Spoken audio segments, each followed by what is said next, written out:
Do you need a compost bin to compost? There's many different ways you can compost. These compost bins are good in the city because it gives you a chance to contain it, and people don't have big backyards where they can build open composting bays.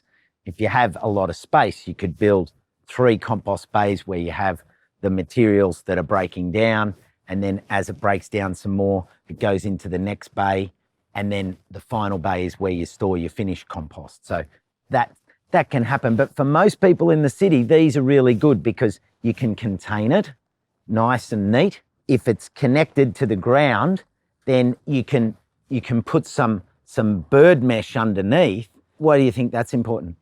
To stop it just going into the ground. Try again. What do you think we want to keep out of there? Like rats and mouse who are going to eat the compost? That's right. So putting some mesh underneath stops attracting them, okay? This can go on the ground, and then any liquids dribble down into the soil, and that helps the soil as well. And any roots that are there will drink that up, okay? So that's why a container like this is easy. But you know the interesting thing, if you have one, you really need 2. That's not because I'm a crazy compost freak and I love composting.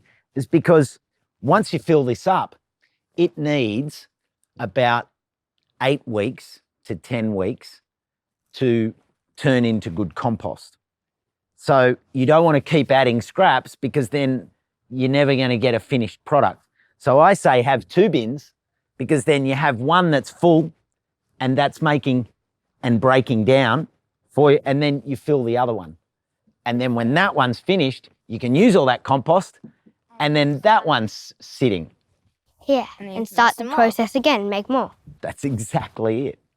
Rather than saying, oh, I have to wait, and then I put new scraps in, and then I have to wait, and then put new scraps in. This way you get a finished product. And when it breaks down, if you start with a full bin, it'll probably break down about 1/3. Yeah.